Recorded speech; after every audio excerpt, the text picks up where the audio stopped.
Okay, welcome everybody. I can see more and more people are joining. Welcome to our now third event in our seminar series at the Refugee Study Centre at Oxford University. My name is Hanno Brankamp and I'm a departmental lecturer in forced migration here at the Refugee Study Centre. And the theme for this series is race, borders and global immobility. Now, I always kind of give a little spiel at the beginning, but for those of you who've attended previously, have heard this, but I'm just giving a little bit of context. The series is a response to the seemingly unending violence that is meted out to life seekers, refugees, migrants, asylum seekers, and people on the move more broadly by states and other actors across the world, including through detentions, deportation, policing, encampment, imprisonment, interceptions at sea, pushback, surveillance, abandonment, and racist immigration policies in one way or another. And this series is therefore meant to grapple with a wide range of questions arising from these kind of global immobilities and mobilities. And some of our speakers will engage with race and racism, coloniality, nationalism, citizenship, belonging, criminalization, and bordering, to name just a few. And many of our speakers in this series will engage with all of those concepts in one way or another. I'm absolutely delighted and honored today to welcome our speaker, Dr. Keren Weitzberg from University College London, who will present her work on machine-readable refugees navigating biometric systems in Kenya. Dr. Weitzberg is a tech and migration researcher with over 10 years of experience in Kenya conducting fieldwork in cross-cultural, multilingual settings. Keren works at the intersection of science and technology studies, migration studies, and critical race studies, examining problematics related to mobility, digital identity, biometrics, and fintech. Her first book, We Do Not Have Borders, Greater Somalia and the Predicaments of Belonging in Kenya, looked at Somali transnational networks in Kenya. For all of you who have not read the book, I highly recommend it. Keren's new project explores the history of biometric identification in East Africa, examining how those at the physical and metaphorical margins of the nation are navigating new digital identity systems. She's also worked on projects for Amnesty International and Privacy International that have explored the rights of refugees in the digital age, the growing use of digital technologies for border and immigration enforcement, and the use of biometrics in the humanitarian sector and counterterrorism industry. And her recent work has been featured in the New York Times and the BBC World Service and has been published in the London Review of Books, the Journal of African History, and Big Data in Society. So a very warm welcome to you, Keren, and I'm handing over to you. Thank you so much, Hanno, sorry, for the... I'm sorry, I needed to say that for all our attendees, please, if you have a question, pop them down in the Q&A box and I will collect them and ask them at the end of the talk. Sorry, over to you. Thank you so much, Hanno, for the very generous introduction, and also to Amy, who's on this call, for helping to facilitate and organize this. I'm going to attempt now to share my screen as I have some pictures that I want to show you.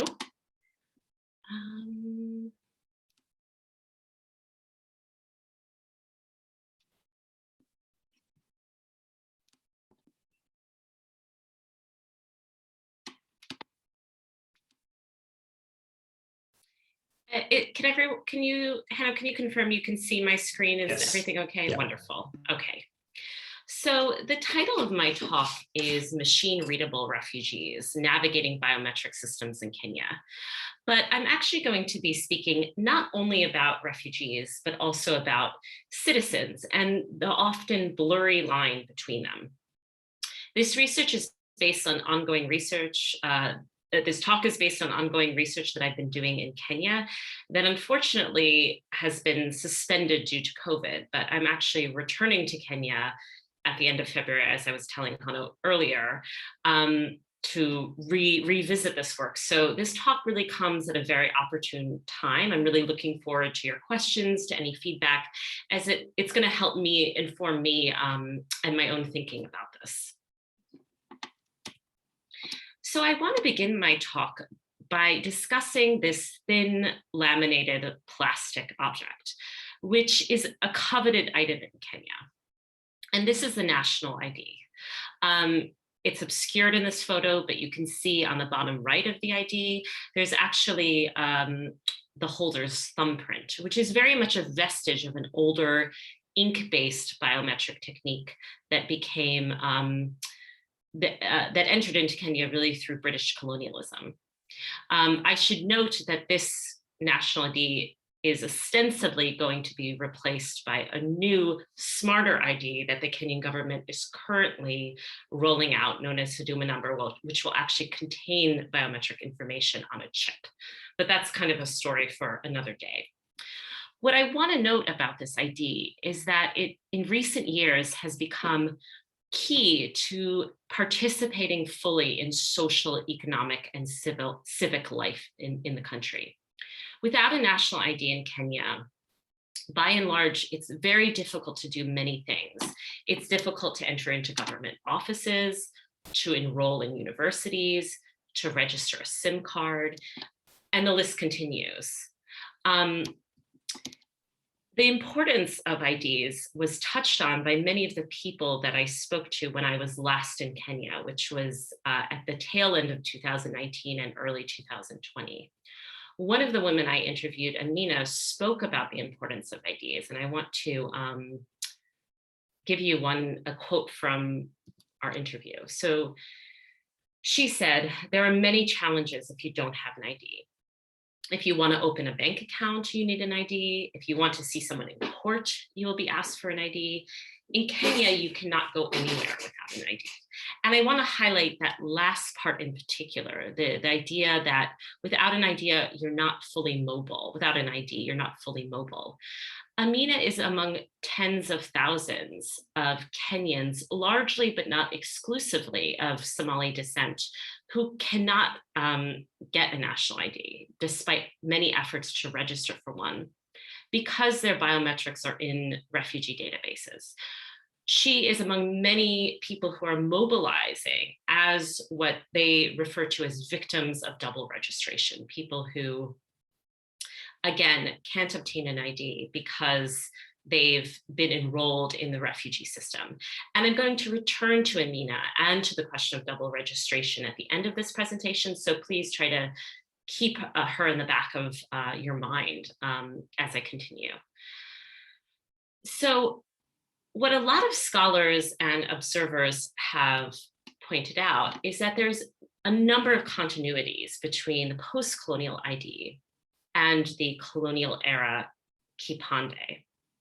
Now, the colonial era Kipande was an ID introduced in the early 20th century by British colonial authorities. It was simultaneously a form of identification, a movement pass, and a work record.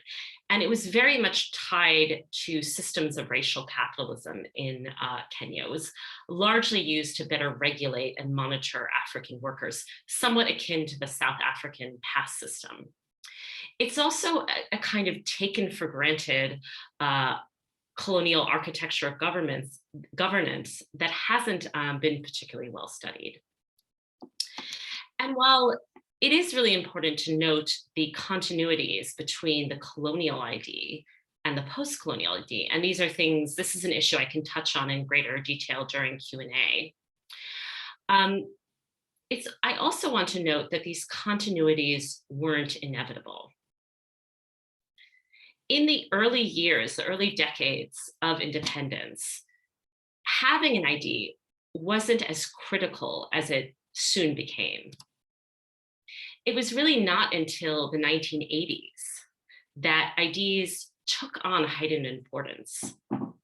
So it's really only when Moi takes over from President Kenyatta in 1978 that we really see the rollout of the first post-colonial universal national ID, one that both men and women were required to carry. Prior to this period, most women didn't even have to carry an ID. So this is the first kind of universal national ID. Now, there are many reasons why, really from the 1980s onwards, IDs become more important in Kenya. And I think to tell this story, we have to really look beyond the contours of the Kenyan nation at larger global trends. But one thing that I really want to point out is that ideas take on importance and that this is linked to anxieties around foreignness. So for example, when President Moi rolls out the first post-colonial national ID, it coincides with growing xenophobia and anxiety about Ugandan refugees in the country, and particularly anxieties that Ugandan refugees are taking up Kenyan jobs. So if you look at a lot of newspaper reports from the time, there's a sense that IDs can help better distinguish who is a citizen and who is a foreigner, in part to help protect Kenyan jobs. And this trend continues. So with the Somali refugee crisis, and particularly after 9/11 and with the start of the war on terror, there's this growing sense that what the post-colonial ID does, at least in part, is to police the boundaries of belonging, to help better distinguish between who is a foreigner and who is a citizen. And really from the late 1980s onward, with the start of the Somali Civil War, Somalis become the focal point of a lot of this xenophobia and concern. And these issues are exacerbated further after 2011, after the Kenyan government invades Somalia and we see reprisal attacks by al-Shabaab. Now, to give an example of this, in 1989, Somali screening cards were introduced. And again, this is right at the start of the Somali Civil War. Emma Lockery wrote a very good article about the Somali screening card that I recommend looking into if this is a topic that interests you. But really beginning in 1989, Somalis begin to be screened in a very dubious effort to sort out refugees from foreigners. And unsurprisingly, this leads to enormous abuses. So among them is, for example, the deportation of many Kenyan Somalis who are actually citizens to Somalia, a country that in many cases they had never lived in. But what we see here with the Somali screening card is also the beginning of the normalization of what is known as vetting. And I'm going to return to this question of vetting as well later in the presentation. Vetting is something that is now done quite routinely for Somalis and other predominantly Muslim border communities who have to go through a separate, arguably discriminatory process in order to obtain and access national IDs. Now, as the Somali screening card, I think, indicates, with the growing use of IDs to police access to social and political rights as well as services, so come growing anxieties about fraud. And this is something that the anthropologist Pina Das touches on very nicely. There's growing angst about the possibility of forgery, of imitation, of mimetic practices in general. And this too is, I think, tied to older colonial anxieties. And to give an example of this, I have on the screen an article from Kenya's Standard from 2013 called "How Foreigners Give Hefty Bribes to Acquire Kenya's IDs." So we see increasingly, really after the Somali Civil War, more and more articles like this that really drum up xenophobia and concern about Somalis bribing underpaid civil servants to sneak into the Kenyan system, which is a widespread practice. What I find particularly fascinating about this article is this kind of diagram purporting to show the sort of methods by which refugees go to obtain IDs. So these concerns about refugees slipping into the Kenyan system in many ways are mirrored in inverted form, similar anxieties within the refugee system. We see the same kind of hand-wringing, the same kind of angst, but in many ways turned on its head within the refugee humanitarian sector. So here before you, we have pictures of the Dadaab refugee camp, which up until recently, up until a few years ago, was one of the largest refugee complexes in the world. It's since been surpassed by a few others. But when the UNHCR sets up in Kenya to deal with the influx of Somali refugees fleeing from neighboring Somalia into Kenya, they largely attempt to manage this quote unquote crisis through policies of encampment. So we see, for example, the building of Dadaab. And they also struggle to prevent members of the so-called host community in northeastern Kenya, in the regions surrounding Dadaab, from slipping into the refugee system. And there are many reasons for this. Northeastern Kenya is one of the most politically and economically marginalized parts of Kenya. And there are periodic droughts that also coincide with the Somali civil war. So many Kenyans, rather ironically, find that they can access better services, better healthcare, better education by turning to the UNHCR and registering as refugees than had they turned to the Kenyan government. This has in many cases been framed as opportunism by critics. Civil society often frames this as desperation, but I think we need to see this as part of a complex array of strategies by those at the political margins. The refugee system offers new kinds of avenues, including opportunities to be resettled and to go abroad, which when we think about the global apartheid that constitutes freedom of movement, this is often one of the few avenues that people have to travel outside the country. And for a very long time, Kenyan Somalis, again, not exclusively Somalis, but predominantly people from Northeastern, can move relatively seamlessly between these two systems, between the national and the refugee systems, which for many years don't speak to one another. So people can essentially benefit from these clunky systems that aren't particularly interoperable. That is until a new technology comes to bear on their lives.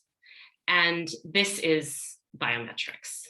So really beginning in the early 2000s, the UNHCR begins to experiment with biometric technologies, which they hope will resolve this ongoing problem that they struggle with, not just in Kenya, but the problem of multiple registration and double registration, and what is often defined simply as fraud. Now, biometrics very much bleed into the humanitarian sector in the wake of 9/11. And I think it's important to note that really after the attacks on the World Trade Center, the US and the EU begin building centralized fingerprint registries, very much for the purposes of border control, for securitization. But we see this logic slowly trickle into the humanitarian sector, in no small part because the EU and the US are major donor countries to entities like the UNHCR. And so the UNHCR begins to capture fingerprints in Kenya's refugee camps, really beginning around 2005, 2006. Now the UNHCR has a database of well over 7 million people in over 60 countries. So this database grew from, this technology grew from a relatively small set of pilot projects to now a very large platform upon which the UNHCR operates across many countries. And on the slide is simply a pamphlet from the UNHCR depicting their biometric identity management system, which is very much a dynamic system. It's changed over time. It began in Kenya with just 2 fingerprints. It later evolved to 10 fingerprints, and then the addition of iris biometrics as well. So it's a kind of ever evolving and ever changing piece of technology. And I should also note that, the UNHCR has, especially in recent years, come under a great deal of criticism for its biometric program. And it's quite easy to look at this as just yet another example of techno-solutionism gone wrong. But speaking to former UNHCR officials, it's also important to note that a lot of staff embrace this technology because they saw it as a more neutral, more humane way of solving the issue of double and multiple registrations.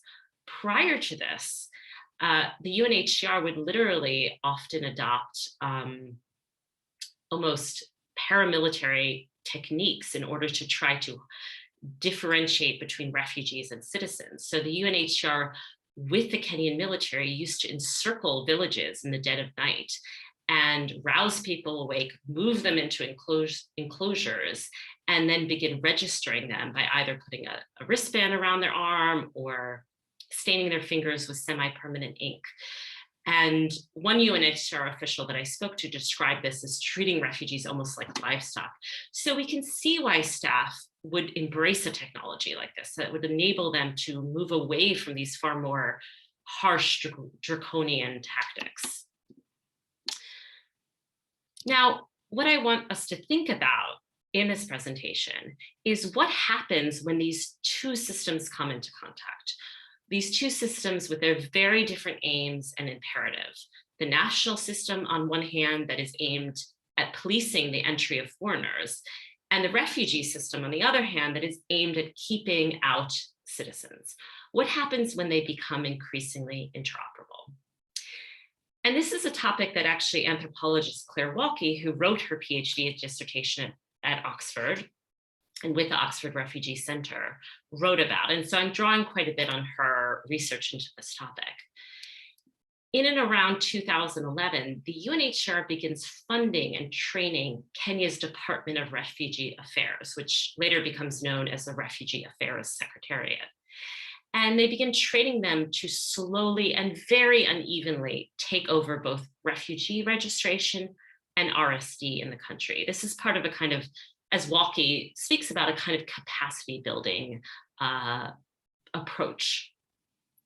And they also enter into a data sharing agreement with the Kenyan government, by which the UNHCR begins to provide the Kenyan government access to parts of its system. It's what's known as its PRIMES system. Now, Walke talks about this transfer of power as exposing many of the institutional tensions in the refugee aid sector. And these tensions, I think, are very apparent when it comes to refugee registration. We see on one hand, a desire on the part of the UNHCR to transfer responsibility and in a sense, transfer the quote unquote burden of refugee management onto the Kenyan government, very much as part of a kind of externalization of European asylum policy. But on the other hand, there's quite a bit of hesitancy on the part of the UNHCR about sharing humanitarian data with a government that they know very well has a very poor human rights record, especially when it comes to treatment of the Somali population in its country. So there's quite a bit of tensions and contradictions that accompany this transfer of responsibility. But nevertheless, it occurs. The Kenyan and UNHCR bureaucracy becomes increasingly entangled with one another. And ultimately, the Kenyan government gains the ability, in no small part due to training and funding and data sharing from the UNHCR, to cross-check its citizens against the refugee database. So what this means is that when Kenyans go to apply for national ID, which typically happens at the age of 18, their fingerprints are run through the Kenyan system and flagged.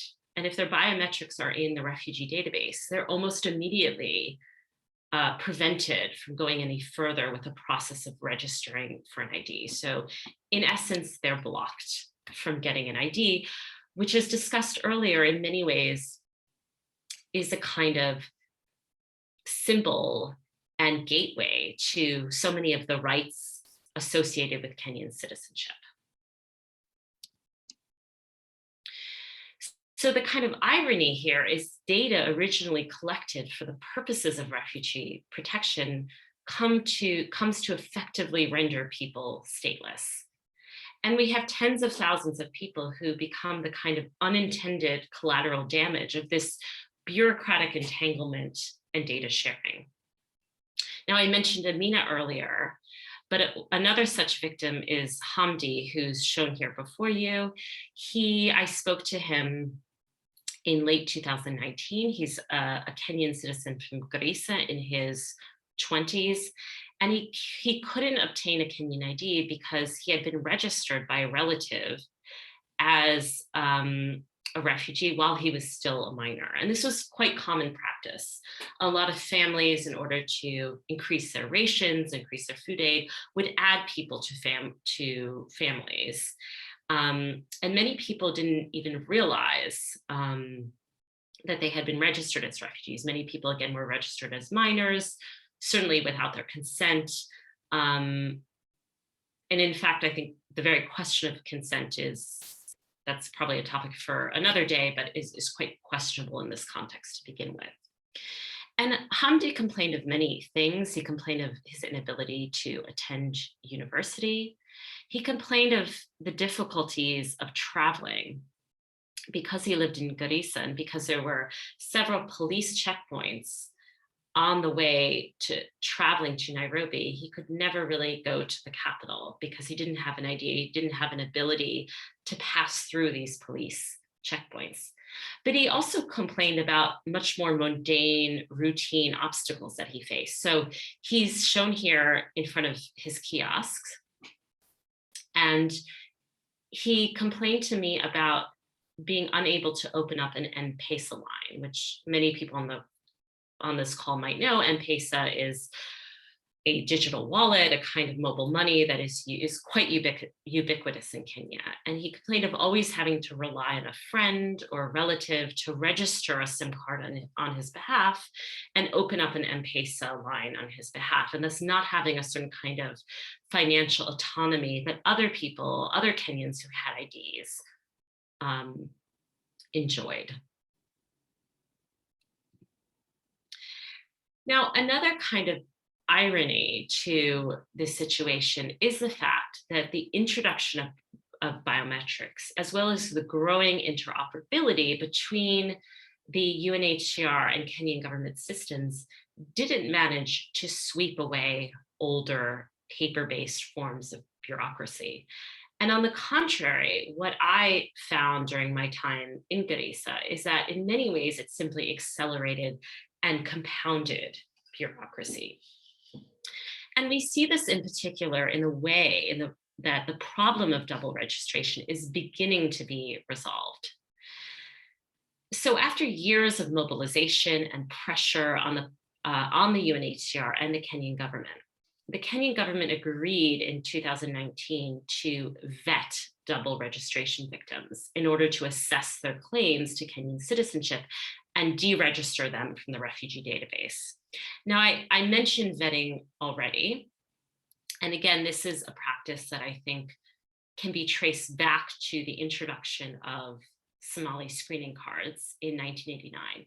And I think we can actually trace vetting back even further. I would argue as far back to the screening process that was put in place during the British counterinsurgency effort against Mau Mau in the 1950s.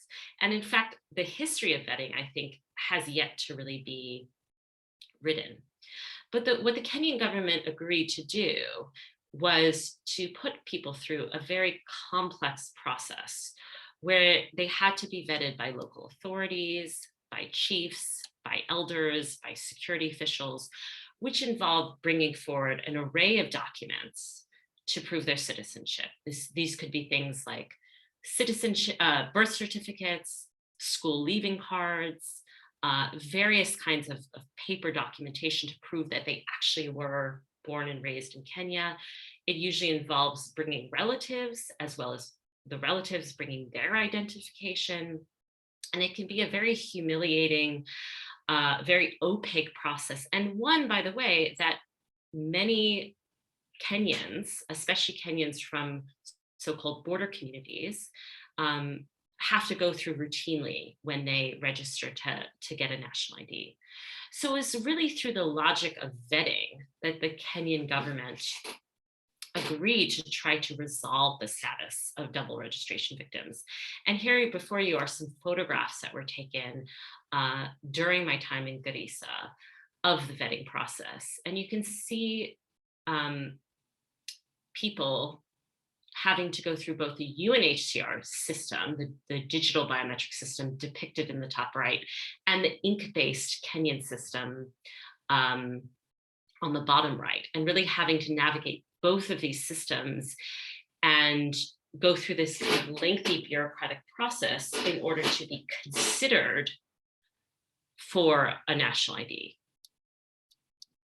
So the double registration problem is now being resolved highly unevenly and very slowly through recourse to this very messy, very socially muddy, very complex bureaucratic struggle in which people have to provide really reams of documentation and wait and be judged by an array of civil service.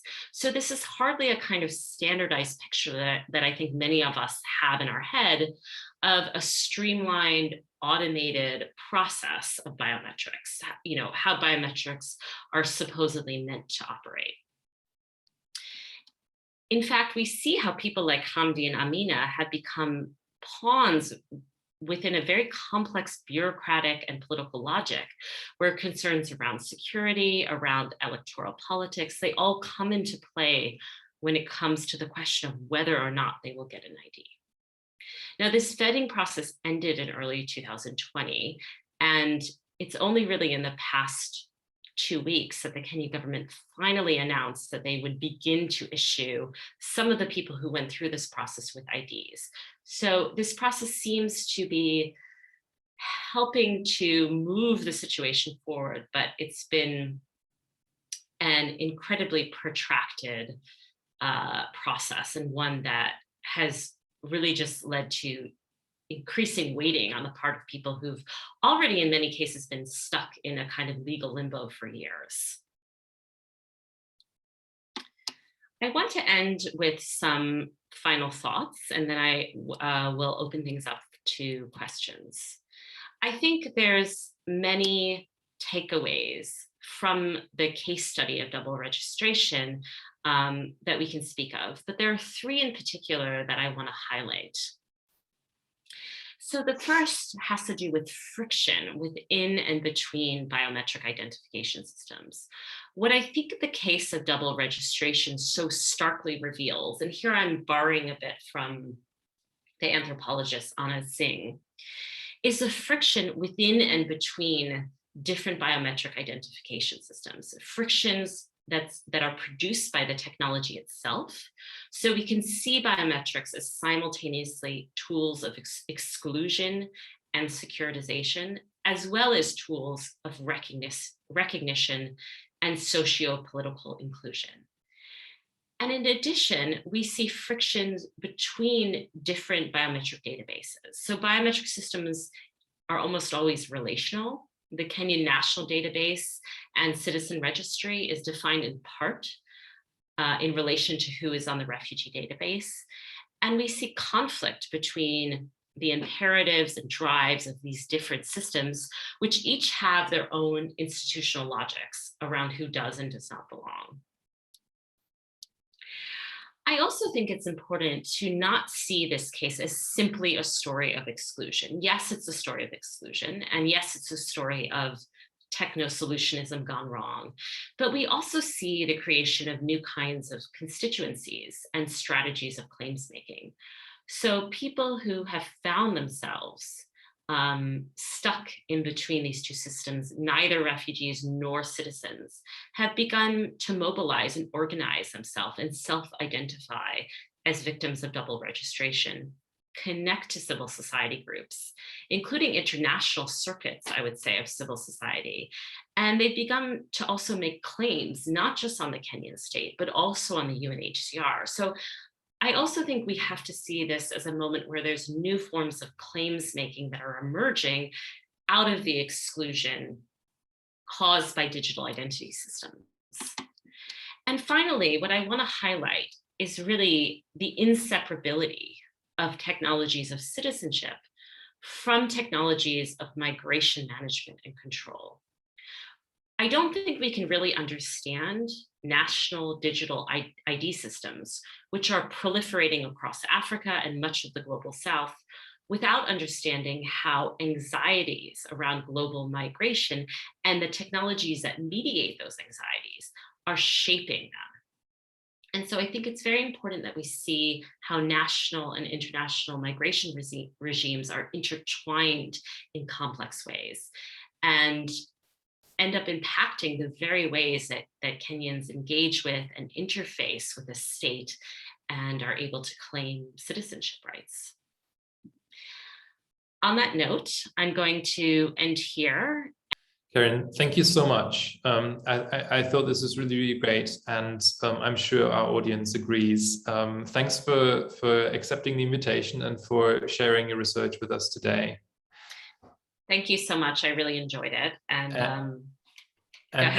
to our audience members, next week we'll have Catherine Besterman talking about security imperialism.